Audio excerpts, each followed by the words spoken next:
প্রিয় দর্শক, স্বাগত জানাচ্ছি আগামীর বাংলাদেশ অনুষ্ঠানে। আশা করি আপনারা ভালো আছেন, সুস্থ আছেন। আজকে আমাদের সঙ্গে অতিথি হিসেবে রয়েছেন মাসুমুর রহমান খলিলি, নির্বাহী সম্পাদক দৈনিক নয়া দিগন্ত, রয়েছেন আলাউদ্দিন মোহাম্মদ, যুগ্ম সদস্য সচিব, জাতীয় নাগরিক পার্টি এনসিপি। আপনাদের দুজনকেই স্বাগত। আমরা শুরুতেই যাব মাসুমুর রহমান খলিলির কাছে। আমরা দেখছি যে ভারতের কয়েকটি দুর্গাপূজার মণ্ডপে বাংলাদেশের একমাত্র নোবেল বিজয়ী অন্তর্বর্তীকালীন সরকারের প্রধান উপদেষ্টা প্রফেসর ডক্টর মোহাম্মদ ইউনূসকে কোট আনকোট অসুর রূপে উপস্থাপন করা হয়েছে, যা দেশ জুড়ে বিস্ময় ও প্রতিক্রিয়ার জন্ম দিয়েছে।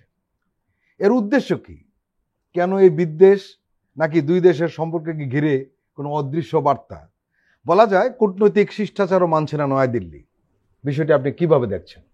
এটা খুব গুরুত্বপূর্ণ একটা বিষয় আপনি উত্থাপন করেছেন।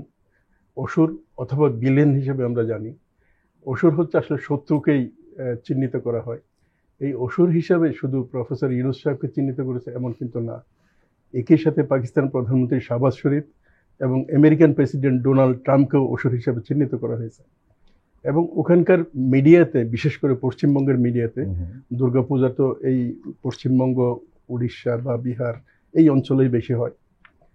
এটা একটা ব্যাখ্যাও পাওয়া গেছে। ব্যাখ্যাটা হচ্ছে কি, বাংলাদেশের শেখ হাসিনার স্বৈরাচারের পতনের পরে প্রফেসর ইউনূস সাহেবের যে সরকারটা আসলো, এই সরকারকে তারা মানে শত্রু হিসেবে, বৈরী একটা সরকার হিসেবে চিহ্নিত করে চিত্রিত করা হয়েছে হচ্ছে ভিলেন অথবা অসুর হিসেবে। অন্যদিকে একই লাইনে তারা ফেলছে হচ্ছে পাকিস্তান প্রধানমন্ত্রী শাহবাজ শরীফকে এবং আমেরিকান প্রেসিডেন্ট ডোনাল্ড ট্রাম্পকে। কেন ফেলা হলো এটাও কিন্তু বলা হচ্ছে। যেমন ট্রাম্পের বিরুদ্ধে তাদের অভিযোগটা হচ্ছে ট্রাম্প ভারতীয় পণ্যের উপরে আপনার শুল্ক আরোপ করেছে। শুল্ক আরোপ কেন করলো? রাশিয়ার কাছ থেকে যেহেতু সস্তায় তেল কিনছে, যেটা আমেরিকান স্ট্র্যাটেজিক যে পলিসি তার একেবারেই বিপরীত। অন্যদিকে বাংলাদেশে যেহেতু ভারতের বন্ধু সরকার হিসেবে পরিচিত ছিল, যে ফেসিবাদী সরকারটা অনুগত বলি আর কি, বন্ধু বলা যায় না, যেটাই বলা যায় অনুগত, এই সরকার ক্ষমতা থেকে বিতাড়িত হয়ে ভারতে আশ্রয় গ্রহণ করেছে। এমনকি শুধুমাত্র শেখ হাসিনা না, সাবেক সরকারি দলের বড় বড় নেতা যারা আছে প্রায় সবাই ওখানে আশ্রয় গ্রহণের খবরাখবর আমরা পত্রপত্রিকায় দেখতে পাচ্ছি। এই বিবেচনায় তারা প্রফেসর ইউনূস সাহেব, উনি কিন্তু শুধুমাত্র বাংলাদেশের অন্তর্বর্তীকালীন সরকারের প্রধান উপদেষ্টাই নন, উনি বিশ্বব্যাপী একজন সমাদৃত এবং সম্মানিত একজন ব্যক্তিত্ব। ওনার পরিচয় বাংলাদেশের প্রধান উপদেষ্টা, এটা হয়তো খুব বেশি প্রধান পরিচয় না। আমরা দেখি নিউ ইয়র্কে উনি যখন সাবেক রাষ্ট্রপ্রধান এবং বর্তমান সরকার প্রধানদের সাথে একটা সভা করেন, সবাই একযোগে কিন্তু ইউনূস সাহেবের সকল পলিসির প্রতি সমর্থন জ্ঞাপন করেছে। এ ধরনের একজন ব্যক্তিত্বকে যখন অসুর হিসেবে চিত্রিত করা হয়, সেটা অবশ্যই একটা ধর্তব্য বিষয়। একটা প্রশ্ন আপনি করতে পারেন, পূজা মণ্ডপ তার সরকার তৈরি করে না, কিন্তু একটা ভূখণ্ডের সরকারের সকল কিছুর উপরে একটা রাষ্ট্রিক নিয়ন্ত্রণ থাকে। এটা একেবারেই সরকারের ইচ্ছার বাইরে। নয়াদিল্লি এই বিষয়টা একেবারেই জানে না, আমার কাছে মনে হয় না। এখানে একটা যোগ করে আপনারা যে প্রশ্নটা উঠিয়েছেন, সেটা আমরা যতটুকু জানি, এই ধরনের পূজা মণ্ডপ যে সমস্ত জায়গায় হয়েছে, সেখানে বিজেপি নিয়ন্ত্রিত এলাকাগুলোতে, হ্যাঁ, এটাও একটা গুরুত্বপূর্ণ। দেখা গেল ওই এলাকা সাংসদ বা বিধায়ক বিজেপি এরকম হয়েছে বেশিরভাগ। তার মানে হচ্ছে কি, এটা ভারতের এখন যে সরকার ক্ষমতায় আছে তাদের যে একটা ডক্ট্রিন আছে, অখণ্ড ভারতের ডক্ট্রিন, এই অখণ্ড ভারতের প্রতিষ্ঠার ক্ষেত্রে হয়তো প্রফেসর ইউনূসকে বাংলাদেশের অন্তর্বর্তীকালীন প্রধান উপদেষ্টাকে বাধা হিসেবে দেখছে। একই রকম বাধা হিসেবে হয়তো শাহবাজ শরীফকে দেখতে পারে পাকিস্তানের প্রধানমন্ত্রী। আর ডোনাল্ড ট্রাম্পও মনে হয় তাদের যে লং টার্ম ডক্ট্রিন, এটার ফেভারেবল নাও হতে পারে। এটা কিন্তু প্রথম ঘটনা না। এর আগে আমরা বিজেপির মুখপাত্র হিসেবে পরিচিত রিপাবলিকান টিভি, তারা কিছু কথাবার্তা এবং কিছু অনুষ্ঠান করেছে, ওখানেও কিন্তু ঠিক প্রফেসর ইউনূস সাহেবকে, অন্তর্বর্তীকালীন সরকারকে ভিলেন হিসেবে, ভারতের শত্রু হিসেবে দেখিয়েছিল। এমনও বলা হচ্ছিল ভারত দয়া করে করছে বলেই বাংলাদেশের স্বাধীনতা, ভূগোল ইত্যাদি রক্ষা পাইছে, এবং তারা যদি ইচ্ছা করে 5 মিনিটের মধ্যে বাংলাদেশকে দখল করে নিতে পারে। এমনকি এই যে ফেনী নেক তারা নাম দিয়েছিল চিকেন নেকের বিপরীতে, বলা হচ্ছে এই ফেনী নেক দিয়ে যদি ভারত ঢুকে যেতে চায়, তাহলে চট্টগ্রামকে বিচ্ছিন্ন করে দেয়া, দখল করা, ভারতে অঙ্গীভূত করা, এটা কোনো ব্যাপারই না। তো এই জিনিসগুলো তো ধরুন 24-এর বিপ্লবের পরপরই আমরা শুনছিলাম। তারাই হয়তো ধারাবাহিকতা থাকতে পারে এখন এই যে মণ্ডপে যে অসুর হিসেবে বাংলাদেশের প্রধান উপদেষ্টাকে চিহ্নিত করা। আমার ধারণা এই বিষয়ে বাংলাদেশের সরকারিভাবে প্রতিক্রিয়া জানানো উচিত। এখন তো জানায়নি না, এখনো পর্যন্ত আমার জানা মতে জানায়নি। হয়তো বিবেচনা থাকতে পারে, কারণ এটাকে তাৎক্ষণিকভাবে অফিসিয়াল প্রতিক্রিয়া অনেক সময় হয় না। আরেকটা বিষয় যেটা আমরা লক্ষ্য করছি যে আসলে শুরু থেকেই, প্রথম কথা হলো শুরু থেকে বিরোধিতা, দ্বিতীয় হলো যে তারা এই সরকারের সাথে সম্পর্ক রাখবে না, স্পষ্ট ঘোষণা দিয়েছে। নতুন কোনো সরকার হলে তারা করবে। আবার দেখা গেল যে তারা দ্রুত নির্বাচন চাচ্ছে। ইদানিং আবার নতুন একটা লক্ষণ দেখা যাচ্ছে, তারা নির্বাচন চাচ্ছে না। মানে আওয়ামী লীগ সারা যেহেতু নির্বাচন হতে যাচ্ছে, আবার তারা নির্বাচনের বিরোধিতা করছে। সব মিলিয়ে গত 14 মাসে তারা বাংলাদেশের বিরুদ্ধে হেন কোনো কর্ম নেই যা করেনি। শেষ পর্যন্ত প্রতীকী অর্থে তারা এই কাজটি করবে। কি বলবেন? এটার মূল বিষয়টা হচ্ছে কি, তারা বাংলাদেশকে একটা স্বাধীন দেশ হিসেবে দেখতে চায় না। তারা মনে করে যে তাদের একটা স্যাটেলাইট কান্ট্রি টাইপের হবে, তারাই এদেশের পররাষ্ট্রনীতি নির্ধারণ করবে, তারাই এদেশের অর্থনৈতিক নীতি কী হবে সেটা নির্ধারণ করবে, তাদের বড় বড় কর্পোরেট হাউসগুলো এখানে বিনিয়োগ করবে, এখানকার অবকাঠামোগত উন্নয়নের কাজগুলো তারাই পাবে। এটাই তারা প্রত্যাশা করছিল এবং সেটাই তারা পেয়ে আসছিল গত 15 বছরে। এখন অন্তর্বর্তী 24-এর বিপ্লবের পরে সকল বিষয়টা পাল্টে গেছে। এটাকে ঠিক অনুগত কোনো রাষ্ট্র অথবা জনপদ হিসেবে তারা এখন পাচ্ছে না। এই জায়গাটাতেই হচ্ছে হতাশা। আমরা এই আওয়ামী লীগ সরকার শেখ হাসিনার নেতৃত্বে যখন প্রথম ক্ষমতা গ্রহণ করে, তখন ভারতের একজন সদ্য অবসরপ্রাপ্ত সেনাপ্রধান উনি একটা কথা বলেছিলেন যে বাংলাদেশকে আর ভারতের রাডারের বাইরে যেতে দেওয়া হবে না। আমরা অনেকেই তখন এটা তাৎপর্যটা বুঝতে পারি নাই, কিন্তু পরবর্তী প্রায় এক যুগের যে বাংলাদেশে ভারতের রোলটা আর কি, সেই রোলটা দেখে আমরা বুঝতে পেরেছি তারা এই রাডার বলতে কি বুঝাতে চাইছিল।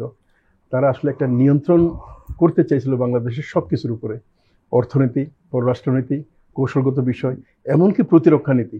বাংলাদেশ স্বাধীনভাবে গত 15 বছর কিন্তু সমরাস্ত্র সংগ্রহ করতে পারে নাই, যার কারণে আমাদের প্রতিরক্ষার যে ভেতরের অবস্থাটা সেটা কিছু কিছু ক্ষেত্রে আমরা কিন্তু দুর্বল অবস্থা আমরা দেখতে পাচ্ছি। যাই হোক, বর্তমান সরকার, অন্তর্বর্তীকালীন সরকার আসার পরে সেই দুর্বলতাগুলো কাটানোর জন্য বিভিন্ন ধরনের পদক্ষেপ গ্রহণ করছে। আলাউদ্দিন মোহাম্মদ, আমরা আসলে এই খবরটি প্রথম পাই মানে ভারতীয় যে সংবাদ মাধ্যম টাইমস অফ ইন্ডিয়া জানায়, এবং খলিল ভাই যেটা বলছিলেন সেখানে ট্রাম্পের কথা আছে এবং শাহবাজ শরীফের একইভাবে তাদেরকে অসুর হিসেবে চিহ্নিত করা হয়েছে। এটা ভারতে কিন্তু এক ধরনের মিশ্র প্রতিক্রিয়া হয়েছে। বিজেপির লোকেরা বলছে এটা সাহসী রাজনৈতিক একটা ব্যাপার, আবার কেউ কেউ বলছে যে এটা ঠিক নয়, পূজা কোনো তামাশার বিষয় নয়। এই ধরনের বিষয়গুলো আসছে। এই যে বাংলাদেশকে ছোট করে দেখানোর যে প্রবণতা, প্রফেসর ইউনূসকে ছোট করে দেখানো তো মূলত আমাদের সবাইকে, এই জাতিকেই ছোট করে দেখানোর একটা প্রবণতা তারা লক্ষ্য করেছে। আসলে মানে একটি বিষয় যেটা খলিল ভাই বলছিলেন, ভারত কোনোভাবে মেনে নিতে পারছে না। আমরা কারণও রয়েছে। আমরা জানি যে 5ই আগস্ট শুধু আওয়ামী লীগের পতন ঘটেনি, ভারতীয় আধিপত্যবাদেরও পতন ঘটেছে, দুটো একসাথেই ঘটেছে, যেটা কেউ প্রত্যাশা করেনি। এই যে তাদের তৎপরতা এবং বর্তমান যে অবস্থাটা বাংলাদেশের, গোটা বিষয়টিকে আপনি কিভাবে ব্যাখ্যা করবেন? আমরা যে ভারতকে দেখি, যে অখণ্ড ভারত কিংবা তার যে একটা সাম্রাজ্যবাদী অভিলাষ, এই অভিলাষটা যে শুধু আপনার রাষ্ট্রিক অভিলাষ তা কিন্তু নয়। স্বাভাবিকভাবে পৃথিবীর এমন কোনো দেশ পাওয়া যাবে না যারা তাদের ধর্মীয় রিচুয়ালসকে রাজনৈতিকভাবে দেখে এবং প্রতিবেশী রাষ্ট্রপ্রধান কিংবা সরকার প্রধানকে ধর্মীয় রিচুয়ালসের মাধ্যমে প্রতিহত করতে চায়। এটা ভারতের অনেক বিষয় নিয়ে আমাদের বাংলাদেশে গল্প আছে, তাদের নিয়ে আমাদের সিরিয়াস স্টাডিও আছে। আবার তাদের মানুষদের নিয়ে যে আমাদের যে অ্যাসেসমেন্টটা নতুনভাবে করতে হচ্ছে, যে তারা আসলে অসুর বানিয়ে তারা কি প্রমাণ করছে। মূলত পূজার মাধ্যমে আপনি যেমন আমরা হিন্দু ধর্মের মধ্যেও দেখি, এক এক অঞ্চলে এক এক দেবতা, যে দেবতাকে উত্তর ভারতে পোড়ানো হয় সেই দেবতাকে পূর্ব ভারতে পূজা করা হয়। তো বাংলাদেশের ক্ষেত্রেও আমরা যখন দেখি যে বাংলাদেশকে তারা এমন একটা শক্তি হিসেবে গ্রহণ করেছে, এটা আমাদের জন্য অবমাননার নয়, বরং আমাদের জন্য প্রথমত একটা বিজয়, যে তারা আসলে তাদের যেই চিন্তার, তাদের বিশ্বাসের সর্বোচ্চ জায়গায় বাংলাদেশকে প্রতিপক্ষ হিসেবে তুলে ধরেছে। যেটা খলিলি ভাই বললেন যে অখণ্ড ভারত, যেই ভারত ডক্ট্রিন, এই ডক্ট্রিনের ক্ষেত্রে বাংলাদেশকে তারা এখন একটা থ্রেট মনে করছে, একটা বাধা মনে করছে।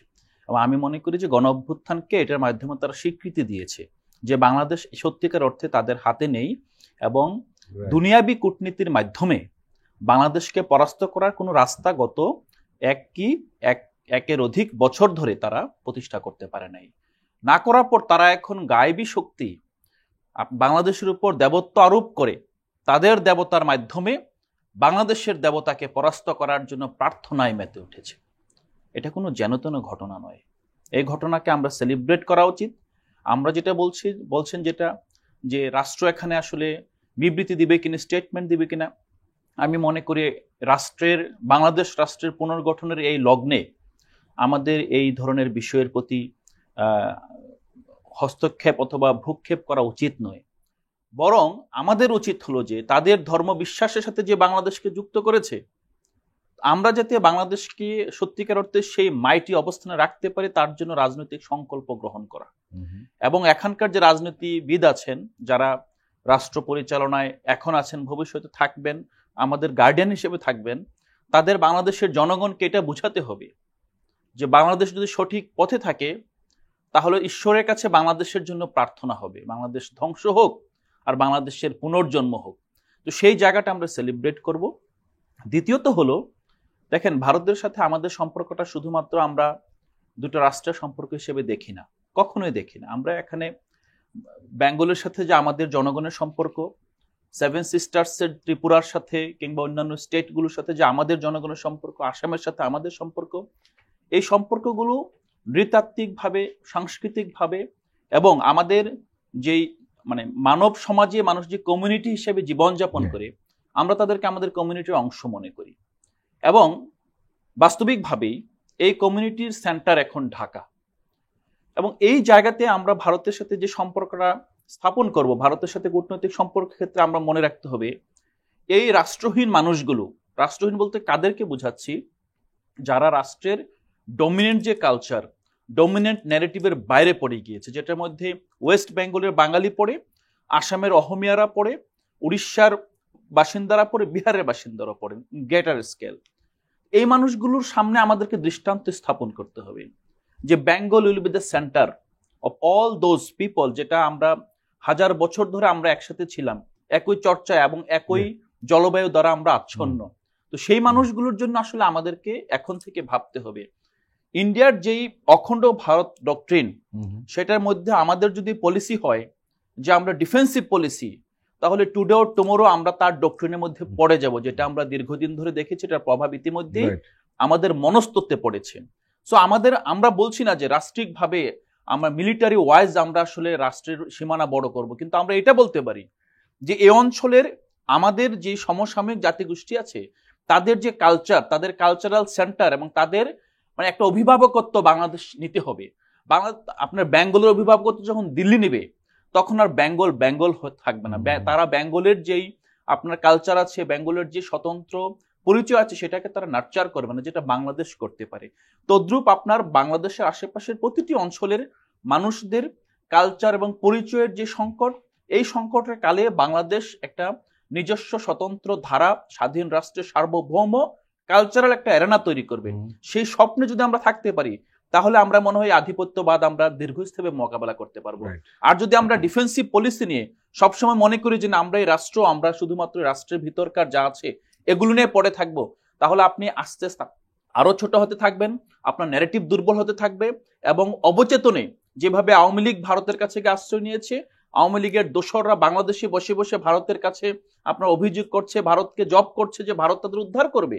তো বাংলাদেশের সিংহভাগ মানুষকে সেটা থেকে রক্ষা করার জন্য আমাদের কাউন্টার ন্যারেটিভ তৈরি করতে হবে। মাসুম রহমান খলিলি, প্রধান উপদেষ্টা মোহাম্মদ ইউনূস নিউ ইয়র্কে বলেছেন যে এখন ভারতের অন্যতম বিশেষত্ব হলো ভুয়া খবর। যুক্তরাষ্ট্রের নিউ ইয়র্কে জাতিসংঘের সাধারণ পরিষদের অধিবেশনের ফাঁকে নতুন ধারা একটা সংবাদ মাধ্যম জিটিইউ, আপনি জানেন, সেটার সাংবাদিক, বিখ্যাত সাংবাদিক মেহেদী হাসানকে দেওয়া সাক্ষাৎকারে প্রধান উপদেষ্টা কথা বলেছেন। সাক্ষাৎকারটি সোমবার প্রকাশ করেছে জিটিইউ। দুটো বিষয় আছে। একটা হচ্ছে কি ভুয়া খবরের যে কারখানা হিসেবে যেটা বলা হচ্ছে, প্রফেসর ইউনূস সাহেব কোনো কথা যখন বলেন উনি কিন্তু প্রমাণ ছাড়া কিছু বলেন না। গতকালকেই আমি দেখছিলাম, ফ্যাক্টস চেক করা হলো আমাদের এই যে খাগড়াছড়ির ঘটনার ব্যাপারে প্রায় 30টা ঘটনা এমন আছে যেগুলো সোশ্যাল মিডিয়াতে এবং কোনো কোনো ক্ষেত্রে মেইন স্ট্রিম মিডিয়াতে কিন্তু প্রচার করা হয়েছে একেবারে বেসলেস গুজব। তা এই গুজবটা শুধুমাত্র খাগড়াছড়ির ঘটনা না, বাংলাদেশ নিয়ে কিন্তু বরাবরই এটা তৈরি করা হচ্ছে। তো এই যে গুজবের বিষয়টা স্ট্র্যাটেজিক একটা পার্ট হিসেবে কিন্তু কৌশল হিসেবে তারা নিয়েছে। যেমন আমরা গুজরাটে যে ট্রেন দুর্ঘটনা, এই খবরটা আমরা জানি। যেমন এবং খাগড়াছড়িতে যে ঘটনাটা, ধর্ষণের যে ঘটনাটা কে কেন্দ্র করে এই অস্থিরতা তৈরি করা হচ্ছে, সেটা আসলে ঘটনা কিভাবে ঘটলো, আসলে কি আমরা সেই প্রসঙ্গে একটু আলাদা আলোচনা করবো। জি, আচ্ছা, যাই হোক, তো এই যে বিষয়টা, তার মানে হচ্ছে কি গুজব এবং কল্পনা প্রসূত একটা ঘটনার জিনিসকে ছড়িয়ে দিয়ে অস্থিরতা তৈরি করা, এটা কিন্তু ভারতের একটা কৌশলের একটা অংশ।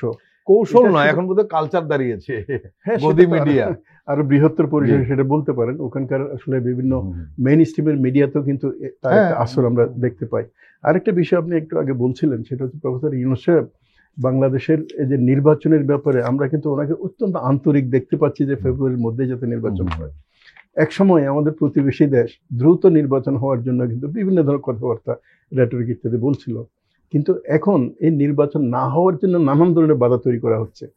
কেমন বাধা তৈরি করা হচ্ছে? এই যে অস্থিরতা তৈরি হওয়া বিভিন্ন শিল্প সেক্টরে, বিভিন্ন প্রফেশনাল গ্রুপের ভিতরে, বিভিন্ন শিক্ষাঙ্গনে, এগুলো যখন গভীরে একটু তলায় দেখা হয়, দেখা যাচ্ছে পিছনে হচ্ছে কি ফেসিবাদী রাজনৈতিক শক্তি এবং তাদের বাইরের যারা আছে তারা। তো এখন তারা আসলে মনে করে কি ভারতে শুধু স্থিতিশীল থাকবে, আশপাশের কোনো স্থিতিশীল রাষ্ট্র থাকবে না, অর্থনৈতিক উন্নতির দিকে যেতে পারবে না, তারা পঙ্গু অবস্থায় তাদের কাছে নত হয়ে থাকবে। এই যে প্রত্যাশা, এই প্রত্যাশা তো কোনোদিন পূরণ হওয়ার মতো না। খলিল ভাই, আসলে এই প্রত্যাশা তো পূরণ হবেই না, বরঞ্চ উল্টো হচ্ছে। আমরা লক্ষ্য করলাম আমেরিকার সাথে তাদের দহরম সম্পর্ক কি অবস্থা দাঁড়ালো, আর প্রতিবেশী কোনো দেশের সাথেই তাদের সম্পর্ক নেই। আমরা মিডিয়ার কথা বলছিলাম, গদি মিডিয়া বলে একটা মিডিয়া, একটা নতুন শব্দ যোগ হয়েছে, টার্মিনোলজির যোগ হয়েছে, এবং এটা উইকিপিডিয়াতে কিন্তু গদি মিডিয়ার ব্যাপারে আলাদা একটা ব্যাপার রয়েছে। সবচেয়ে যেটা আতঙ্কজনক বা আশঙ্কাজনক বা দুঃখজনকও বলা যায়, সেটা হলো ভারতের মূলধারার সমস্ত মিডিয়া গদি মিডিয়া হয়ে দাঁড়িয়েছে। এর মানে বিশ্বে কিন্তু ভারতের মূলধারার মিডিয়ার কোনো বিশ্বাসযোগ্য নেই। এরা ভুয়া খবর যে এফবি মানে সবসময় প্রচার করছে, এই কথাটাই বলছেন, যে এই কারণে বলছে ভারতের অন্যতম বিশেষত্ব হলো এখন ভুয়া খবর প্রচার করা। না, এটা খুব গুরুত্বপূর্ণ একটা বিষয় আপনি তুলে নিয়ে আসছেন, সেটা হচ্ছে গদি মিডিয়ার যে বিষয়। এই মেইন স্ট্রিম মিডিয়াগুলো কিন্তু একসময় ইন্ডিপেন্ডেন্ট মিডিয়াই ছিল। যেমন ধরেন আপনি এনডিটিভির কথা বলেন, এনডিটিভি কিন্তু বেশ চমৎকার টেলিভিশন ছিল, কিন্তু এটা মালিকানাটা পরিবর্তন হয়ে গেছে, আদানি গ্রুপের প্রত্যক্ষ পরোক্ষ এটা মালিকানা চলে আসতো, এবং বড় বড় যেসব মিডিয়া হাউসগুলো ছিল সবগুলো দেখা যাচ্ছে নরেন্দ্র মোদী অথবা বিজেপির কেউ না কেউ ঘনিষ্ঠ যারা আছে, আদানি গ্রুপ, তারপরে আরো যেসব গ্রুপগুলো আছে, তারা মালিকানাটা গ্রহণ করে নিচ্ছে। এবং গ্রহণ করার পরে তারা প্রথম যে কাজটা করে সেটা হচ্ছে এটার উপর একটা সেন্সরশিপ, একটা নিয়ন্ত্রণ আরোপ করে। নিয়ন্ত্রণটা হচ্ছে কি, প্রধানমন্ত্রীর প্রশংসা করতে হবে, শাসক দলের শাসক জোটের প্রশংসা করতে হবে, এবং তার প্রতিপক্ষ যারা আছে তাদের নামে নানান ধরনের গুজব, মিথ্যা খবর এগুলো রটনা করতে হবে। এটা করার কারণে আসলে আপনি দেখেন 20 বছর আগে ভারতীয় মিডিয়ার আন্তর্জাতিক র্যাঙ্কিং যেখানে ছিল এখন কোথায় চলে আসছে। একদম সবচেয়ে বড় বিষয় হচ্ছে কি, আপনি একটা মিথ্যা খবর গুজব ছড়িয়ে সাময়িকভাবে একটা লাভ তৈরি করতে পারেন, কিন্তু আপনি যে বিশ্বাসযোগ্যতাটা হারাচ্ছেন, এটা কিন্তু ভয়ঙ্কর একটা ব্যাপার। আজকে ভারতীয় মিডিয়ার রেফারেন্স কিন্তু দিতে অনেক সময় চিন্তা করা হয় আসলে কি এটা সত্যি না সত্য নয়, এমনকি ফ্যাক্টস চেক করা হয়, ছবিটা কি জেনুইন, ইনফরমেশনটা কি গুজব নাকি সঠিক, কেউ আর বিশ্বাস করতে পারছে না। ভারতের মতো একটা বড় গণতান্ত্রিক রাষ্ট্র, এমনকি এখন গণতান্ত্রিক রাষ্ট্র এই নিয়ে কিন্তু নানান প্রশ্ন তৈরি করা হচ্ছে, তাদের জন্য মুঠেই সুখকর না। প্রিয় দর্শক, আমরা এখন একটি বিরতি নিচ্ছি, আপনারা আমাদের সঙ্গেই থাকুন।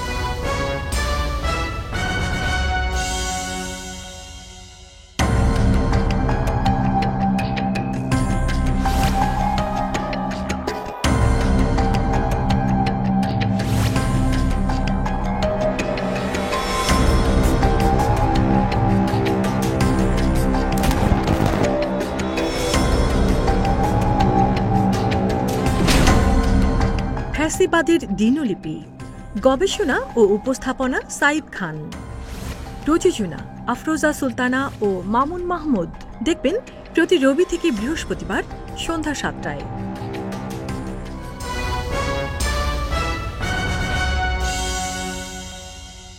আবারও স্বাগত আগামীর বাংলাদেশ অনুষ্ঠানে। আজকে আমাদের সঙ্গে অতিথি হিসেবে রয়েছেন আলাউদ্দিন মোহাম্মদ, যুগ্ম সদস্য সচিব, জাতীয় নাগরিক পার্টি রয়েছেন, দৈনিক নয়া দিগন্তের নির্বাহী সম্পাদক মাসুমুর রহমান খলিলি। আলাউদ্দিন মোহাম্মদ, সোমবার নিউ ইয়র্কের একটি হোটেলে অধ্যাপক ইউনূস রবার্ট এফ কেনেডি মানবাধিকার সংস্থার সভাপতি কেরি কেনেডির নেতৃত্বে শীর্ষ মানবাধিকার প্রতিনিধি দলের সঙ্গে 1 ঘন্টারও বেশি সময় ধরে একটি বৈঠক করেছেন। বৈঠকে অংশ নেন বিভিন্ন দেশের মানবাধিকার ও সামাজিক ন্যায় প্রতিষ্ঠান নিয়োজিত ব্যক্তিরা। বৈঠকে প্রধান উপদেষ্টা বলেন, আগামী ফেব্রুয়ারিতে অনুষ্ঠেয় জাতীয় নির্বাচন সামনে রেখে বাংলাদেশ এক কোট আনকোট গুরুত্বপূর্ণ সময় অতিক্রম করছে এবং তিনি সতর্ক করে দিয়ে বলেন যে কিছু আন্তর্জাতিক মহল নির্বাচন প্রক্রিয়া বাধাগ্রস্ত করার চেষ্টা করছে। কিছু শক্তি রয়েছে যারা চায় না নির্বাচন অনুষ্ঠিত হোক। আমরা জানি তারা কার হয়ে কাজ করছে। বিপুল পরিমাণ অর্থ ঢালা হচ্ছে, যার সুবিধাভোগী রয়েছে দেশের ভেতরে ও বাইরে। তারা সুসংগঠিত, এটাই সবচেয়ে বিপজ্জনক বিষয়। সামনে কয়েক মাস অত্যন্ত গুরুত্বপূর্ণ। প্রধান উপদেষ্টার যেদিকে ইঙ্গিত দিয়েছেন, হয়তো নাম বলেননি, আমরা আসলে সেই বিষয় নিয়ে আলোচনা করছি না, বিশেষ করে খলিল ভাই এটা বিস্তারিত বলেছেন। এই যে বাধাগ্রস্ত করার চেষ্টা, নির্বাচনকে বাধাগ্রস্ত করার চেষ্টা এবং বিপুল পরিমাণ অর্থ ডালা এবং সুসংগঠিতভাবে কাজ করা, এটাকে বিপজ্জনক বলেছেন। আসলে বিপজ্জনক। এই প্রধান উপদেষ্টার বক্তব্যটিকে আপনি কিভাবে দেখছেন? আমি প্রধান উপদেষ্টার এই বক্তব্যটাকে সত্যিকার অর্থে একটা জেনুইন আকাঙ্ক্ষা হিসেবে দেখি, যে প্রধান উপদেষ্টা সত্যিকার অর্থে এই নির্বাচনটি ফেব্রুয়ারিতে করতে চায়। আরেকটা বিষয় হলো যে গত প্রায় 1 বছর ধরে, 1 বছরের বেশি সময় ধরে প্রধান উপদেষ্টাকে যেভাবে রাষ্ট্র পরিচালনায় বাধার সম্মুখীন হতে হয়েছে, এটার চূড়ান্ত পর্বটা আগামী কয়েক মাস হয়তো বা তার জন্য অপেক্ষা করছে। এবং এটার জন্য আমি সত্যিকার অর্থে মনে করি যে প্রধান উপদেষ্টা শুধুমাত্র মন্তব্য নয় কিংবা বিশ্বমহলে এই বিষয়টা উত্থাপনই নয়, বরং তার কার্যকর ব্যবস্থা নিতে হবে। এবং এখানকার যে বাহিনীগুলো নির্বাচন করবে, নির্বাচন পরিচালনা করবে, যেই আপনার প্রশাসন অথবা যারা যারা যুক্ত আছে, সবাইকে নিয়ে একটা সমন্বিত আপনার টাস্ক ফোর্স তৈরি করতে হবে, যে নির্বাচনটা কিভাবে সঠিকভাবে তৈরি করা যায়, মানে সঠিকভাবে বাস্তবায়ন করা যায়। আর নির্বাচনের ক্ষেত্রে আপনি যেটা বলছেন, যে নির্বাচনে একটা সময় আমরা দেখেছি যে যখন ওয়েস্টার্ন যেই কান্ট্রিগুলোর বাংলাদেশের যে মিশনগুলো, তারা বলতেন যে ইনক্লুসিভ ইলেকশন হতে হবে, এটা আরো 6 মাস 8 মাস আগের ঘটনা। তো একটা সময় কিন্তু আপনি যে ইউএস এর যেই এখনকার ভারপ্রাপ্ত অ্যাম্বাসেডর, জাতিসংঘের বোধহয় যিনি ব্যাখ্যা করেছেন ইনক্লুসিভ নির্বাচনটা আসলে কি ধরনের হওয়া উচিত। জি, জাতিসংঘের এবং ইউএস এরও আপনার ভারপ্রাপ্ত অ্যাম্বাসেডর, ওনারা ব্যাখ্যা করেছেন ইনক্লুসিভ নির্বাচন মানে আসলে নির্ভয়ে মানুষ ভোট দিতে পারে। আমরা প্রথমে দেখেছি ইনক্লুসিভ নির্বাচন মানে সবগুলো দল অংশগ্রহণ করতে হবে, পরবর্তীতে কিন্তু এই জায়গা থেকে সরে এসেছে। এখন আমরা দেখেছি যে শুরুতে আপনার যখন নির্বাচনের রোডম্যাপ চাওয়া হচ্ছিল, তখন আমরা একটি বিশেষ দেশের যাদের কারণে গণঅভ্যুত্থান সংঘটিত হয়েছে, তারা বারবার রোডম্যাপ চাচ্ছিল, দ্রুত নির্বাচন করে তারা ধরে নিয়েছিল যে বাংলাদেশে তারা এবং তাদের শক্তির পুনর্বাসন সহজ হবে। এখন মনে হচ্ছে তাদের আশায় গুড়ে বালি, যে নির্বাচন যে ইনক্লুসিভ হবে, ইনক্লুসিভের যে সংজ্ঞায় পরিবর্তন হয়ে গিয়েছে এবং সত্যিকার অর্থে বাংলাদেশের যেই আপনার বন্ধু রাষ্ট্রগুলো আছে, তারা বাংলাদেশে খুব দ্রুত নির্বাচন চায়। আমরা মনে করি যে ওয়েস্টার্ন ব্লক, তারা বাংলাদেশে এই মুহূর্তে খুব দ্রুত নির্বাচনে এই আমাদের যে অন্তর্বর্তীকালীন সরকার প্রধানের সাথে একমত এবং এক হয়ে কাজ করছে। তো এই জায়গায় আমার প্রথমত যে এই নির্বাচন হতেই হবে, এই নির্বাচনের এই মুহূর্তে কোনো বিকল্প নেই। সরকার যেহেতু নির্বাচন চায়, অন্তর্বর্তীকালীন সরকার যদি নির্বাচন না চাইতো, সে যদি আরো 6 মাসের জন্য প্ল্যান করতো, তাহলে তার সেটার জন্য প্রিপারেশন থাকতো। কিন্তু যেহেতু সে সেই প্রিপারেশন নাই, সে নির্বাচনের প্রিপারেশন নিচ্ছে, তাকে যদি আর বাইরে কিছু করতে দেওয়া হয়, এটা ভয়ঙ্কর হবে। তো আমরা সেই ভয়ঙ্কর অবস্থা আসলে সৃষ্টি কোনোভাবে করতে চাই না। তো এই ক্ষেত্রে আমরা মনে করি যে শক্তিগুলোর কথা বলছেন, তাদের কে প্রতিহত করতে হবে। প্রতিহত করতে গেলে সবচেয়ে বড় যেই আপনার চ্যালেঞ্জ সামনে আছে, আমাদের যে রাজনৈতিক শক্তি আছে তাদের মধ্যে ফার্দার কোনো বিভাজন করা যাবে না। যে শক্তিগুলো আছে তাদেরকে নিয়ে যেভাবে আপনার অতীতে বসেছেন প্রধান উপদেষ্টা, এবং এখন কার্যকরভাবে বসতে হবে, এবং রাস্তায় আন্দোলনের যে কোনো এলিমেন্ট তাকে এলিমিনেট করতে হবে। পাশাপাশি আপনি জানেন হয়তো বা এখানে আমাদের যেই সশস্ত্র বাহিনী আছে, তাদের মধ্যেও কারো বিভিন্ন গ্রুপের বিভিন্ন ইন্টারেস্ট থাকতে পারে, তো থাকাটা স্বাভাবিক। কিন্তু সরকার প্রধানের সাথে সশস্ত্র বাহিনীর প্রধান এবং তার যেই আপনার যে চেইন অফ কমান্ড, এটা একীভূতভাবে কাজ করবে, এটা সবাই প্রত্যাশা করি। এক্ষেত্রে যদি কোনো বাধা থাকে, আমরা মনে করি যে এই বাধাটা খুব দ্রুতই যে কোনোভাবে, ইভেন আমাদের যে আপনি বিশেষায়িত সংস্থাগুলো আছে যারা রাষ্ট্রের নিরাপত্তার সাথে যুক্ত, আমরা অতীতে দেখেছি তাদের মধ্যে সমন্বয়হীনতা আছে।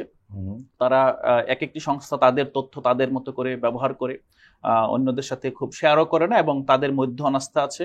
তো আমরা মনে করি যে বাংলাদেশকে ঘিরে অনেক রাষ্ট্রের অনেক শক্তির ইন্টারেস্ট আছে, কিন্তু আমরা বাংলাদেশি হিসেবে বাংলাদেশের আপনার যারা কর্মচারী আছেন, যারা প্রতিষ্ঠানের প্রধান আছেন, তারা বাংলাদেশের স্বার্থের জন্য একটা বিশেষায়িত আপনার স্ট্র্যাটেজি ঠিক করতে হবে। যদি এটা সেটা না করতে পারি, তাহলে শুধু নির্বাচন না, মানে এই নির্বাচন, অন্তর্বর্তীকালীন সরকারের পরে নতুন সরকার আসবে, আমাদের প্রতিষ্ঠানগুলো কার্যকর হবে, সংস্কার বাস্তবায়ন, অনেক কাজ আছে, এগুলো রেগুলার ওয়ার্ক।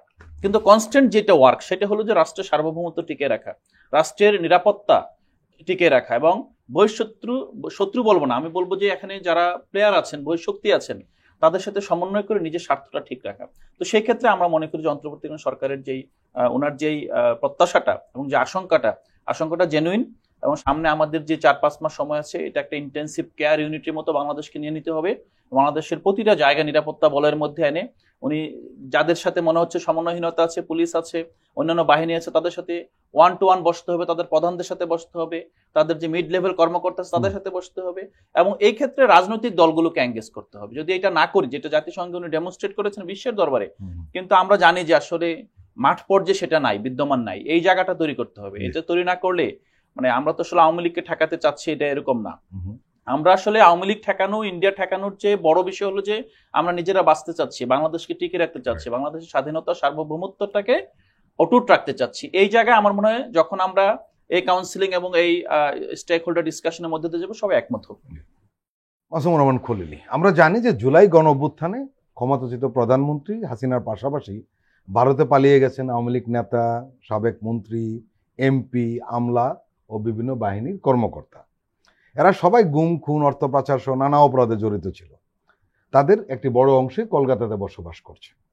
তাদের সঙ্গে রয়েছেন তাদের পরিবারের সদস্যরাও, এমনকি কাজের লোকও রয়েছেন। বাংলাদেশের একটি দৈনিক সোমবার এই নিয়ে একটি প্রতিবেদন প্রকাশ করে। ওই প্রতিবেদন থেকে জানা যায় যে ভারতের অভ্যন্তরীণ গোয়েন্দা সংস্থা ইন্টেলিজেন্স ব্যুরো, যেটা আইবি নামে পরিচিত, বাংলাদেশ থেকে পালিয়ে কলকাতা অবস্থানত পলাতক আওয়ামী লীগ নেতা, আমলা এবং বিভিন্ন বাহিনীর ঊর্ধ্বতন কর্মকর্তা সহ 734 জনের একটি ডাটাবেস তৈরি করেছে। এতে তাদের নাম, ঠিকানা, পাসপোর্ট এবং টেলিফোন নম্বর উল্লেখ করা হয়েছে। আপনি নিশ্চয়ই প্রতিবেদন দেখেছেন। আমার প্রশ্ন হলো, এই যে তারা সেখানে সুসংগঠিতভাবে রয়েছে এবং এখন একটি সরকার, ভারতীয় সরকারের কাছ থেকে আমরা জানতে পারছি যে এরকম একটা ডাটাবেস তারা তৈরি করেছে, এবং প্রফেসর ইউনূস বলছিলেন যে তারা সুসংগঠিত এবং প্রচুর অর্থ ঢালা হচ্ছে। তারা সেখানে রাজকীয়ভাবে রয়েছেন এবং সেখানে তৎপরতা চালাচ্ছেন এবং তারা সুসংগঠিতভাবে রয়েছেন। এর আগে নিশ্চয়ই আপনি খবর দেখেছিলেন যে কলকাতায় তাদের একটা অফিসও করেছে, এবং সেটা ভারতীয় গোয়েন্দা সংস্থা জানে অফিসটা তাদের, কেউ কেউ বলে তাদের অনুমতি নিয়ে করা হয়েছে। কি বলবেন? আসলে প্রফেসর ইউনূস সাহেব কথা যেগুলি বলেন খুব গভীর ইনফরমেশন নিয়ে বলেন। উনি এই যে বললেন তারা অর্থ ছড়ানো হচ্ছে বা অর্থ কাজে লাগানো হচ্ছে, আপনি হয়তো জানেন বাংলাদেশের এই যে অর্থ পাচারের যে ইস্যুটা, এটা নিয়ে তো বিভিন্ন সময় বিভিন্ন সংবাদপত্রে রিপোর্ট আসছে, এবং বাংলাদেশের নিয়ন্ত্রক সংস্থা যেগুলো আছে তারাও কিন্তু বিভিন্ন রিপোর্ট দিয়েছে। এতে আমরা দেখতে পাই এই যে ফ্যাসিবাদী যে সরকার 15 বছর ধরে একটা স্বৈরতান্ত্রিক শাসন চালিয়ে গেছে, এই সময় একটা অলিগারদের দল তৈরি করেছিল যারা ব্যাংকের তহবিল লুণ্ঠন করেছে, যারা শেয়ার বাজার লুণ্ঠন করেছে, যারা বিভিন্ন ধরনের প্রজেক্টের যেটা 1000 কোটি টাকার প্রজেক্ট সেটা 3000 কোটি টাকা দিয়ে টাকা বের করে নিয়ে পাচার করেছে। এইগুলো সম্মিলিত যে একটা অনুমান করা হয় আর কি, এস্টিমেট যেটা আছে সেটা হচ্ছে বাংলাদেশের ধরুন 17 লক্ষ কোটি টাকা হচ্ছে ডিপোজিট, ব্যাংক ডিপোজিট, এর মধ্যে অলমোস্ট প্রায় 6 লক্ষ কোটি টাকার বেশি হচ্ছে এভাবে পাচার হয়ে গেছে। এবং এই টাকাটা বিপুল অঙ্ক একটা ব্যাংক থেকে নিয়ে যাওয়া হয়েছে বিভিন্ন নামে বেনামে, বিভিন্ন প্রজেক্টের নামে, এর কোনো টাকা কিন্তু আর ফেরত আসছে না। এই টাকাটাই কিন্তু এখন এই যে বাংলাদেশের ভিতরে বিভিন্ন ধরনের নাশকতা তৈরি করা, এই যে ঝটিকা মিছিল, গুপ্ত মিছিল, এই যে বিভিন্ন জায়গায় খুনাখুনি, এগুলোর জন্য ব্যবহার করা হচ্ছে। তবে আমার ধারণা হচ্ছে কি এই ধরনের প্রচেষ্টাগুলো এগুলো ব্যর্থ হতে বাধ্য, কারণ আমরা 24-এর বিপ্লবের পরের যে পরিবর্তন, যে সময়টা দেখছিলাম, আনসার বিদ্রোহ, পুলিশ বিদ্রোহ, তারপর গার্মেন্টসে বিদ্রোহ তৈরি করা, এগুলো এক এক করে কিন্তু সবগুলো ব্যর্থ হয়ে গেছে। এই প্রচেষ্টাটাও নিঃসন্দেহে ব্যর্থ হবে। তারা গত বছর এই সময় যে দুর্গাপূজার যে টাইমটা, সনাতনীদের একটা খুব সংবেদনশীল একটা ধর্মীয় অনুষ্ঠান, এ সময় কিন্তু বিভিন্ন ধরনের চেষ্টা করছে একটা অস্থিরতা তৈরি করার জন্য। যেমন এই যে বিভিন্ন জায়গায় পূজা মণ্ডপ আছে, এগুলো খুব ইজি, যে কোনো একজনকে 1000 টাকা 5000 টাকা দিয়ে ওখানে একটা ঢিলা মেরে আসা অথবা ভেঙে দেয়া, এসব সস্তা কাজগুলো কিন্তু এখন হচ্ছে। তবে আমার মনে হয় এই ক্ষেত্রে সরকারের যেটা উচিত, যেই টাকাটা বাংলাদেশ থেকে পাচার হয়ে বের হয়ে গেছে, সেই টাকার একটা লিগ্যাল প্রসেসের মাধ্যমে এই টাকাটা ফেরত নিয়ে আসার চেষ্টা করা। কারণ 6 লক্ষ কোটি টাকা যদি বের হয়ে যেয়ে থাকে, তার যদি অর্ধেকও ফেরা নিয়ে আসা সম্ভব হয়, এটা কিন্তু আন্তর্জাতিক বিভিন্ন দেশের ইন্টেলিজেন্স ইউনিট আছে, তাদের সাথে কমিউনিকেশন করে এটা প্রফেসর ইউনূসের পক্ষে সম্ভব। উনি যদি সিঙ্গাপুরের গভর্নমেন্টকে অনুরোধ জানান, উনি যদি আমেরিকান গভর্নমেন্টের কাছে আবেদন জানান, ইউরোপীয় গভর্নমেন্টের কাছে আবেদন জানান, বাংলাদেশের এই পাচার হওয়া অর্থ সম্পদের একটা বড় অংশ ফিরে আসতে পারে, আর এই টাকাটা বাংলাদেশকে ধ্বংস করার কাজে আর ব্যবহার হতে পারবে না। এই বিষয়টা যদি আমাদের অন্তর্বর্তীকালীন সরকার সিরিয়াসলি নেয়, আমার মনে হয় এই যে ফেব্রুয়ারির যে নির্বাচন, এর আগে যে একটা আশঙ্কা করা হচ্ছে অস্থিরতা, নাশকতা, খুনাখুনি এগুলি করা হবে এই যে অক্টোবর নভেম্বর মাসে, এটা তাদের পক্ষে কোনোভাবে সম্ভব হবে না। আরেকটা কথা বলি, আমরা সাধারণভাবে মনে করি কি আমাদের আইন শৃঙ্খলা বাহিনী মনে হয় এখনো পুরোপুরি প্রস্তুত না, তারা অ্যাক্টিভ না। আসলে এটা পুরোটা সঠিক না। যদি অ্যাক্টিভ না হতো তাহলে একটা বৃহৎ শক্তির গোয়েন্দা সমর্থন পুষ্ট হয়ে একটা বড় রাজনৈতিক দল, যেটা 15 বছর ধরে এখানে ফ্যাসিবাদী শাসন কায়েম করছে, তারা চেষ্টা করলে অনেক কিছু করতে পারতো, কিন্তু চূড়ান্তভাবে কিছু করা সম্ভব হচ্ছে না। তাদের সকল ষড়যন্ত্র কিন্তু চূড়ান্তভাবে ব্যর্থ হয়ে যাচ্ছে। পুলিশ তো অনেকটা গোছালো আছে, বিশেষ করে আমি যতটুকু জানি গোয়েন্দার দিক থেকে পুলিশ কিন্তু এখন বেশ তৎপর, নিঃসন্দেহে। একটা প্রশ্ন এসছে, সেটা হলো যে এই যে ভারত তাদেরকে সেখানে রেখেছে, তারা আসলে অনেকটা মনে হচ্ছে তারা আশ্রয়দাতা হিসাবে তাদেরকে সেখানে রাখেনি, তারা তাদের অভিভাবক সেজেছে। আসলে কি তাই? বাংলাদেশের কিছু রাজনৈতিক শক্তিকে ভারত লালন করে, এটা তাদের একটা অ্যাসেট। এবং এই রাজনৈতিক নেতারা যখন ভারতে যায়, তাদেরকে বিভিন্ন ধরনের সুযোগ সুবিধা, বিভিন্ন ট্র্যাপ, যেটা হানি ট্র্যাপ বা এই ধরনের অনেক কিছু বলা হয় আর কি, এইসব জায়গার মধ্যে এক ধরনের বন্দী হয়ে যায়, এবং পরে ফিরে আসার পরে দেখা যায় যে তাদের রোলটা ঠিক ওদের স্বার্থের জন্য হয়। তো যখন বাংলাদেশের কোনো ক্রাইসিস হয় এবং এরকম পলিটিক্যাল লিডাররা অথবা বিভিন্ন প্রফেশনাল লিডাররা যারা খুন গুম ইত্যাদির সাথে যুক্ত, তারা যখন ওখানে চলে যায়, তারা কিন্তু শুধু যায় না, তাদেরকে এক ধরনের একটা ফাঁদের মধ্যে ফেলে দেওয়া হয়। ফাঁদের মধ্যে এমনভাবে ফেলা হয় তারা ইচ্ছা করলে কিন্তু অনেক কিছু করতে পারে না। তো এটাই হচ্ছে বাস্তব আর কি। এমনকি ধরুন আওয়ামী লীগের প্রতিষ্ঠাকালীন সময় থেকে যারা এটাকে খুব গভীরভাবে অবজার্ভ করেন, তারা জানেন বাংলাদেশের ভেতরে ভারতের একটা পলিটিক্যাল অ্যাসেট হচ্ছে আওয়ামী লীগ, যার কারণে এদের প্রত্যেকটা পর্বে দেখেন না একই জিনিস আমরা উপলব্ধি করতে পারবো। আলাউদ্দিন মোহাম্মদ আজ মঙ্গলবার আরেকটি প্রতিবেদন প্রকাশ করেছে দৈনিক আমার দেশ। ওই প্রতিবেদনের শিরোনাম হলো গণহত্যায় অভিযুক্ত অর্ধশতাধিক পুলিশ কর্মকর্তা এখন কলকাতা। বর্তমানে তারা ভারতের ডিপ স্টেটের সঙ্গে সমন্বয়ের মাধ্যমে বাংলাদেশকে একটা অস্থিতিশীল পরিস্থিতি তৈরি করার চেষ্টা করছে এবং নানান পরিকল্পনায় তারা এগোচ্ছে। এটা আমরা দেখছি যে পুলিশের ওই সময় ভূমিকা কি ছিল এবং যারা মূল নেতৃত্ব দিয়েছিল এই ধরনের হত্যাকাণ্ডে, তারা আসলে সবাই মূলত 2-1 দেশের বাইরে, কিন্তু মেজরিটি হলো কলকাতাতে অবস্থান করছে। এবং তারা কিন্তু বসে নেই, সবচেয়ে বিপজ্জনক হলো তারা বসে নেই, তারা সবসময় চেষ্টা করছে। এবং তারা যেটা বলা হচ্ছে যে ভারতের রাষ্ট্রযন্ত্রের সঙ্গে তারা একযোগে কাজ করার চেষ্টা করছে, যেটা খলিল ভাই কিছুটা ইঙ্গিত দিয়েছিলেন। কি বলবেন আপনি? আপনি যেহেতু ডিপ স্টেট কথাটা উচ্চারণ করেছেন, এই বিষয়ে মনে হয় একটা বিষয় আমাদের নিজেদেরও বোঝাপড়া আর একটু সমৃদ্ধ করতে হবে। সেটা হলো আমরা যে ভারতের মিশনগুলো আছে, ফর্মাল যারা কূটনৈতিক চ্যানেলে কাজ করে, তারা কিন্তু ভারতের সরকারের কাছে যে প্রতিবেদন দাখিল করেছে এবং এখনো যে বিষয়টা তারা বলার চেষ্টা করছে যে বাংলাদেশে আওয়ামী লীগ পর্ব এবং বাংলাদেশে শেখ হাসিনা পর্ব যে শেষ হয়ে গিয়েছে তারা অনুভব করেছে এবং তারা ভারত সরকারকে সেটা অবহিত করেছে। কিছুদিন পূর্বে শ্রী রাধা দত্ত ঢাকায় একটি প্রোগ্রাম এসেছিলেন। প্রোগ্রাম থেকে ফিরে গিয়ে উনি ইন্ডিয়া ইন্টারন্যাশনাল সেন্টারে, তো সেখানে একটি প্রোগ্রামে তিনি মন্তব্য করেছেন যে বাংলাদেশ নিয়ে যে ভারতের এখনকার যেই আপনার পরিকল্পনা অথবা তার যে স্ট্যান্ড, সেটাকে অবশ্যই পরিবর্তন ঘটাতে হবে।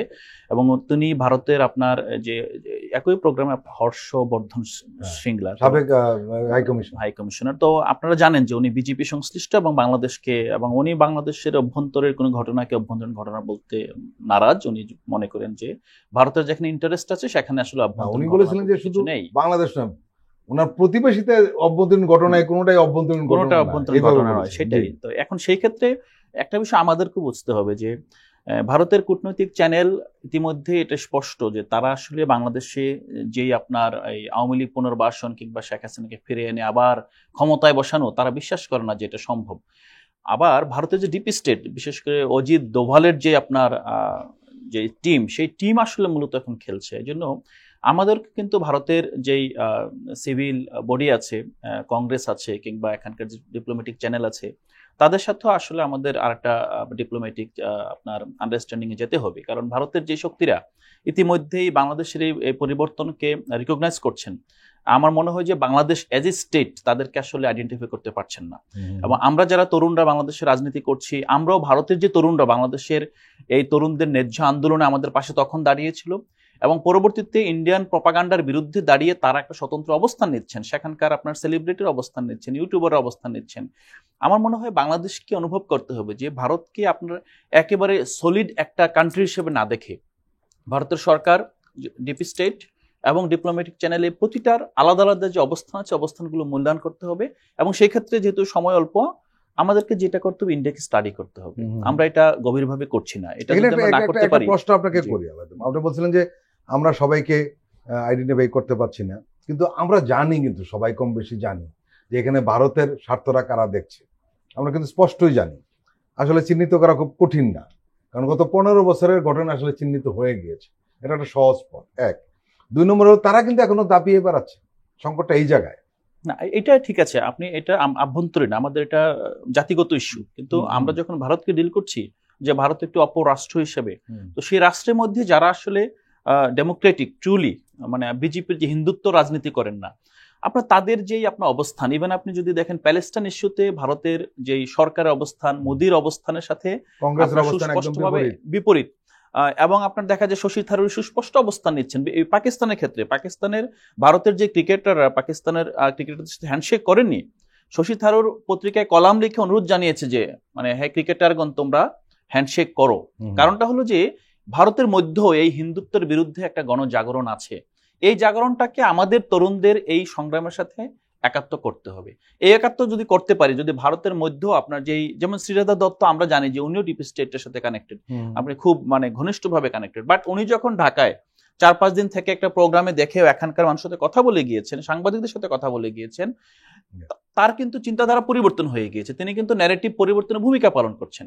তো আমাদের এই জায়গাটাও দেখতে হবে। শুধুমাত্র সবসময় যে সবকিছুর পিছনে ইন্ডিয়াকে সব জায়গা আপনাকে ওরা যেভাবে আমাদেরকে চায় সেভাবে, কিন্তু আমার মনে হয় যে ইন্ডিয়াকে আসলে মানে একটি একক শক্তি হিসেবে না ধরে ইন্ডিয়ার যে বিভিন্ন ব্লক আছে, ব্লকগুলো আইডেন্টিফাই করে যদি আমরা আমাদের প্রতি যারা আন্তরিক সেই জায়গাটা আইডেন্টিফাই করতে পারি, তাহলে মনে হয় আপনি যেটা বলছেন যে কলকাতা কেন্দ্রিক যে যাদেরকে বাড়ি ভাড়া দিয়েছে, আশ্রয় দিয়েছে, যেই গোয়েন্দা সংস্থা আইবি আপনার তাদের এই লিস্ট আপনার তৈরি করছে, লিস্ট তৈরি করে সরকারের কাছে জমা দিচ্ছে, আবার সেটা আবার আমাদের হাতে আসছে, এটাও কিন্তু রিকগনাইজ করতে হবে যে তাদের মধ্যেও কিন্তু এটা নিয়ে আসলে আপনার এমন না যে ধরেন ইভেন আপনি যদি তৃণমূলের সাথে আপনার কেন্দ্রীয় সরকারের যে আপনার সাম্প্রতিক যে তর্কগুলো আছে, এবং উনি কিন্তু খুব স্পষ্টভাবে অবস্থান নিয়েছেন যে বাংলাদেশিরা বাংলাদেশে ফিরে আসবে। সো আমাদের তাদের সাথেও কাজ করা শিখতে হবে। তো আমরা কিভাবে তাদেরকে আপনার মানে আপনি কি করবেন, শত্রুকে তো আপনি উইক করতে হবে। আসলে আপনি উইক করার উপায় হলে তার ভিতরে আসলে আপনার এজেন্ডার সাথে যাদের একমত আছে তাদের সাথে আপনি সংহতি প্রকাশ করেন, তাদের সাথে ডিফারেন্ট চ্যানেলে কমিউনিকেট করেন, তাদেরকে আপনি আস্থায় আনেন। তারপর আমার মনে হয় যে আমরা একটু আগের পর্বে যে কথাটা বলছিলাম যে ঢাকায় will be the centre, truly আমরা সেন্টার হতে পারি, কিন্তু আমাদের আত্মবিশ্বাসটা তৈরি করতে হবে। প্রিয় দর্শক, আমরা আবার একটি বিরতি নিচ্ছি, আপনারা আমাদের সঙ্গেই থাকুন।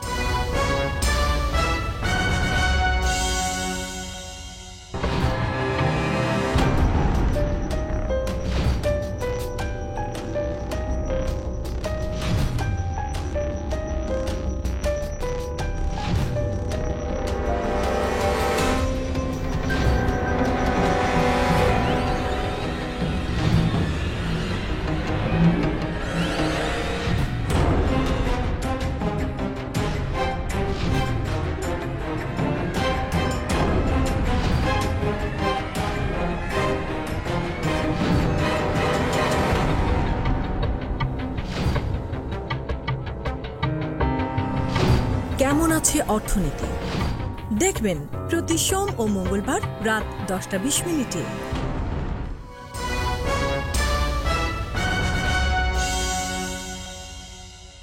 আবারও স্বাগত আগামীর বাংলাদেশ অনুষ্ঠানে। আজকে আমাদের সঙ্গে অতিথি হিসেবে রয়েছেন মাসুমুর রহমান খলিলি, দৈনিক নয়া দিগন্তের নির্বাহী সম্পাদক, রয়েছেন আলাউদ্দিন মোহাম্মদ, যুগ্ম সদস্য সচিব, জাতীয় নাগরিক পার্টি এনসিপি। মাসুমুর রহমান খলিলি, আপনি আলোচনা উঠিয়েছিলেন খাগড়াছড়ির প্রসঙ্গে, আমি একটু থামিয়ে দিয়ে বলেছিলাম একটু আলাদা করে আলোচনা করবো। আমরা সেই প্রসঙ্গে আসি। খাগড়াছড়িতে সহিংসতার ঘটনা নিয়ে নানামুখী আলোচনা হচ্ছে। সোমবার আমাদের স্বরাষ্ট্র উপদেষ্টা লেফটেন্যান্ট জেনারেল অবসরপ্রাপ্ত জাহাঙ্গীর আলম চৌধুরী বলেছেন, দেশে দুর্গাপূজার শান্তিপূর্ণ পরিবেশ নষ্ট করতেই একটি মহল খাগড়াছড়িতে অস্থিরতা সৃষ্টির চেষ্টা চালাচ্ছে। খাগড়াছড়ির অস্থিরতায় বহিরাগত ইন্ধন ও অস্ত্রের যোগানের বিষয়ে সাংবাদিকের এক প্রশ্নের জবাবে তিনি আরো বলেছেন যে প্রতিবেশী রাষ্ট্র এবং ফেসিস্টদের ইন্ধনে এই ঘটনাটা ঘটাচ্ছে। এটা যেন ঘটতে না পারে সেজন্য আমরা সর্বাত্মক ব্যবস্থা নিচ্ছি। আপনি কিছু ইঙ্গিত দিয়েছিলেন, উনি আবার আর একটু স্পষ্ট করে প্রতিবেশী রাষ্ট্র কথা বলেছেন, এবং কেউ কেউ শিরোনাম করেছে ভারত। উনি অবশ্য ভারতের নামটা উচ্চারণ করে, স্পষ্ট বোঝা যায় যে আসলে কি। এর মানে এখানে একটা ষড়যন্ত্র রয়েছে। কারণ হলো ধর্ষণে যে ঘটনা ঘটেছে, নিঃসন্দেহে এটি ভয়াবহ একটি ঘটনা এবং চূড়ান্ত পর্যায়ের বিচার হওয়া দরকার। এদের ঘটনা কোনোভাবেই আমলে নেওয়া যাবে না এবং একে যারা জড়িত তাদেরকে ছাড়া যাবে না, এটাও যেমন ঠিক। একই সঙ্গে এটাকে কেন্দ্র করে যে ঘটনাগুলো ঘটছে, আপনি তো খুব কাছ থেকে দেখার চেষ্টা করছেন, আমি জানি, কি বলবেন? আসলে বাংলাদেশের যে পাহাড়ি তিনটা জেলা, বান্দরবান, খাগড়াছড়ি এবং রাঙ্গামাটি, এই তিনটা জায়গায় কিন্তু খুব সংবেদনশীল। তবে একসময় রাঙ্গামাটি এবং খাগড়াছড়ি যেখানে ঘটনা ঘটছে, এই দুইটা জেলা ছিল হচ্ছে সবচেয়ে বেশি সংবেদনশীল। আর এর সাথে এখন রোহিঙ্গা ইস্যু আসার পরে বান্দরবান অনেক বেশি গুরুত্বপূর্ণ হয়ে উঠছে। এমনকি এই তিন পার্বত্য জেলার একটা বড় অংশ নিয়ে কুকি চীন একটা স্বাধীন রাষ্ট্র ঘোষণা করার দুঃসাহসও দেখানো হয়েছে। বাংলাদেশের প্রতিরক্ষা বাহিনী বা আইন শৃঙ্খলা বাহিনী তাদেরকে দমন করে ফেলছে অনেকখানি আর কি। কিন্তু ষড়যন্ত্র যে জিনিসটা আছে এটা কিন্তু থেমে নাই। আপনার নিশ্চয় শান্তি বাহিনীর কথা মনে আছে। শান্তি বাহিনী এরা কোথায় আশ্রয় নিত, কোথায় ট্রেনিং নিত, এগুলি কি আমরা জানি না? 1996 সালে যখন আওয়ামী লীগ ক্ষমতায় আসলো, তখন একটা শান্তি চুক্তির মাধ্যমে এটার অবসান ঘটলো। অনেকেই তো একটা তথ্য জানে না, সেগুলো এই যে মানে জনসংহতি সমিতি যেটা, এটা কিন্তু বাকশাল সমর্থন করেছিল। জি, তো এখন এই যে আপনি জনসংহতি সমিতির কথা বললেন, শান্তি বাহিনী হচ্ছে তাদের একটা মিলিশিয়া গ্রুপ, এবং এরা এখনো পর্যন্ত আঞ্চলিক পরিষদের সভাপতি কিন্তু হচ্ছে সন্তু লারমা।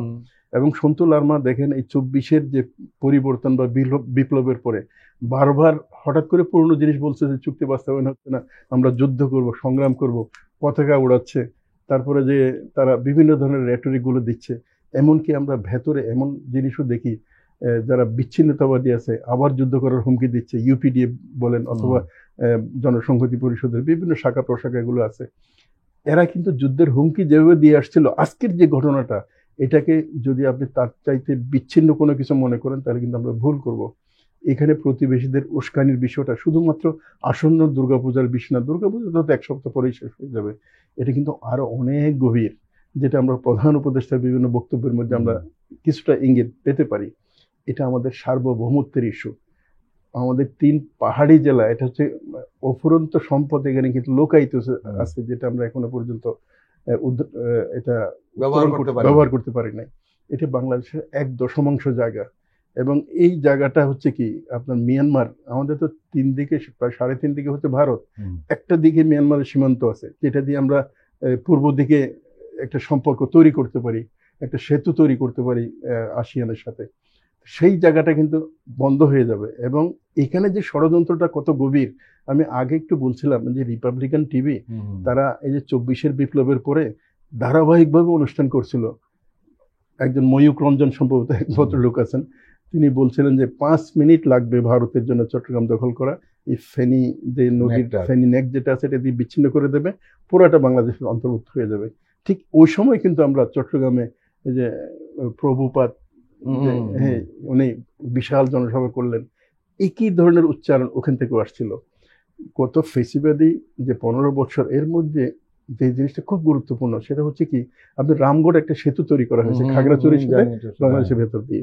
তার মানে হচ্ছে কি, এই সেতু দিয়ে, ওই কথাই কিন্তু এই ময়ূক রঞ্জন তার বক্তব্যের মধ্যে বলছিল, বলছে এই সেতু দিয়ে যদি ঢোকে তাহলে বঙ্গোপসাগরে যেতে কয় মিনিট লাগবে, তার বক্তব্য অনুযায়ী 20 মিনিট, 15 মিনিট, 5 মিনিট লাগবে। এবং এর ভেতরের যে এলাকাটা খুব গুরুত্বপূর্ণ একটা এলাকা, এটা আদানি গ্রুপকে ভারতে ইপিজেড করার জন্য ইজারা দেওয়ার সমঝোতা স্মারক করা হয়েছে। একদিকে আপনি ব্রিজ তৈরি করলেন, আরেকদিকে বিশাল একটা এলাকাকে আপনি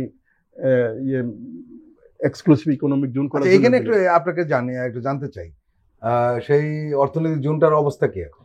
ওটা এখনো থমকে আছে, এটা তো চূড়ান্তভাবে চুক্তি হয়নি। সম্ভবত সরকার এটাকে পুনর্বিবেচনা করছে, আর এটা করাই উচিত। এছাড়া আরো কিছু ঘটনা আছে, যেমন ভাই বলতেছিলেন যে ওই সীমান্ত বরাবর যে একটা মহাসড়ক হচ্ছিল বান্দরবান, রাঙ্গামাটি, খাগড়াছড়ি, এই সড়কটা করার প্রথম একটা চাইনিজ কোম্পানিকে দায়িত্ব দেওয়া হয়েছিল। পরে ভারতীয় প্রভাব সৃষ্টি করে এটা ভারতে যে প্রতিরক্ষার যেসব অবকাঠামোগুলো তৈরি করে ইরকন একটা প্রতিষ্ঠান আছে, সেই প্রতিষ্ঠানকে দেওয়া হয়। এবং সম্ভবত ইরকন এখনো সম্ভবত কাজ করে যাচ্ছে, আমি যতদূর জানি। এটা হয়তো আমাদের প্রতিরক্ষা বিভাগে যারা আছে তারা এটা বলতে পারবে। আসলে কোনোভাবেই এ ধরনের স্ট্র্যাটেজিক একটা লোকেশন অবকাঠামো তৈরির দায়িত্ব যে শক্তি থেকে একটা হুমকি আসতে পারে তাদেরকে দেওয়া যায় না। এই বিষয়গুলো আমার মনে হয় আমাদের প্রতিরক্ষার ডক্ট্রিনের কারণেই, আমাদের দেশের নিরাপত্তা সার্বভৌমত্বের কারণেই পুনর্বিবেচনা করা দরকার। আলাউদ্দিন মোহাম্মদ, একটা ঘটনা আসলে সত্যি, সেটা হলো জিয়াউর রহমান যেভাবে ডিল করেছিলেন, পরবর্তী সময় আসলে কোনো সরকারই ওইভাবে ডিল করেনি পার্বত্য চট্টগ্রাম নিয়ে। আর গত 15 বছর যেটা হয়েছে সেটা তো হয়েছে। আর শুধু 15 বছর না, 96 যখন আওয়ামী লীগ ক্ষমতা আসলে তখন থেকে শুরু হলো আর কি। মাঝখানে 5 বছর বন্ধ ছিল, আবার শুরু হলো। আমাদের দেখছি কোনো রাজনৈতিক দলও এই বিষয়ে খুব স্পষ্টভাবে কথা বলতে চায় না। এটা একটা অদ্ভুত ব্যাপার। দায় সারা গুছের একটা বিবৃতি দেয় এবং বিবৃতি দিয়ে বলে সব দায় দায়িত্ব সরকারের। এবং আমরা এই কারগেশ্বরের এইবারের ঘটনাতে আমরা একই ধরনের বিবৃতি দেখলাম, সবাই এইভাবে বলছে।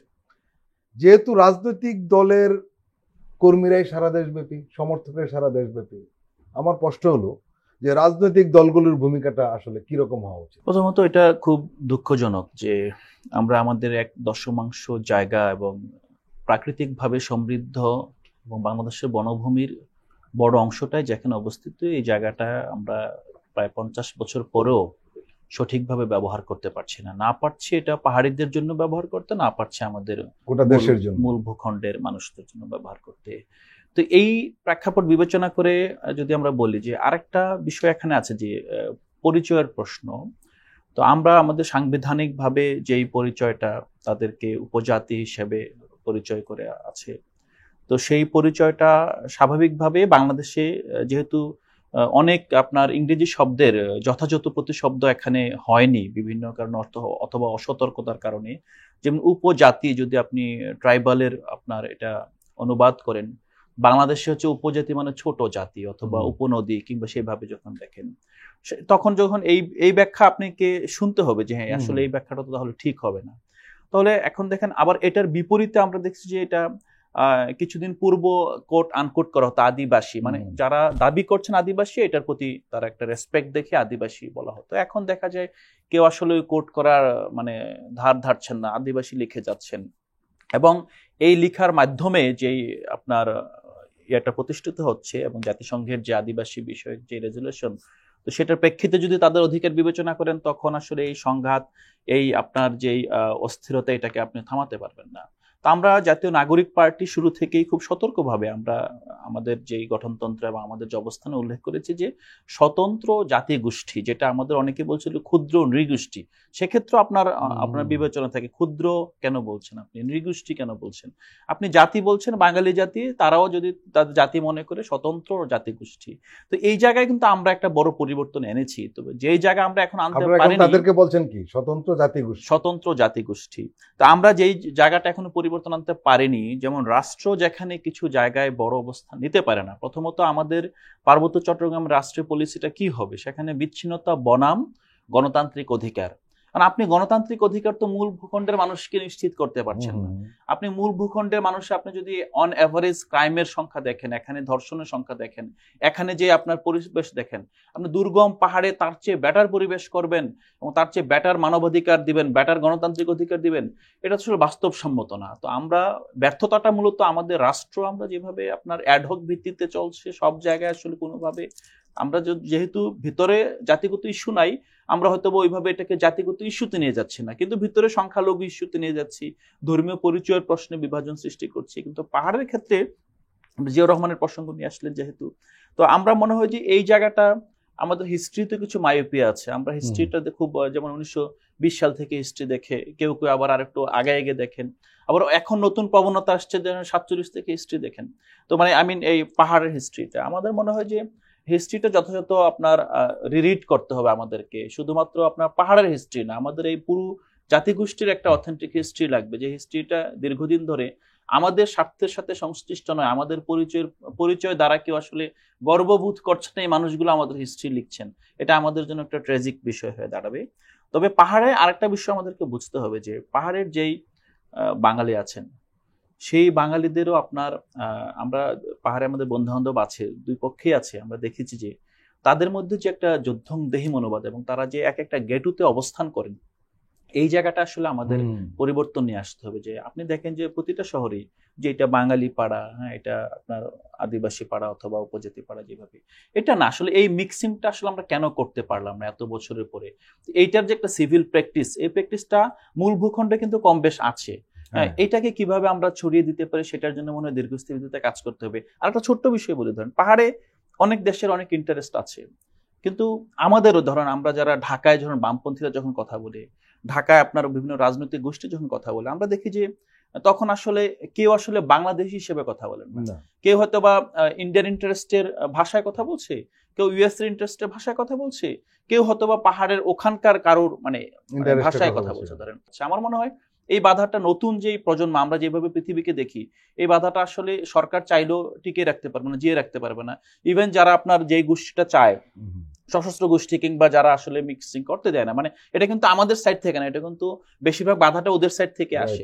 হ্যাঁ, তো এই জায়গাটা আমার মনে হয় দুই পক্ষকে আন্তরিকভাবে এবং সরকারকে পলিসি নিতে হবে। কারণ একটা জাতিগত আপনার যেই এই মিক্সিংটা, এটা অর্গানিক ওয়েতে হয় না সাধারণত। এগুলো রাষ্ট্র বিশেষ পরিস্থিতি যখন রাষ্ট্র সৃষ্টি করেছে, এই বিশেষ পরিস্থিতিটা কিভাবে আবার একটা বিশেষ গন্তব্যে যাবে সেটাও রাষ্ট্র খুব যত্ন করে করতে হবে।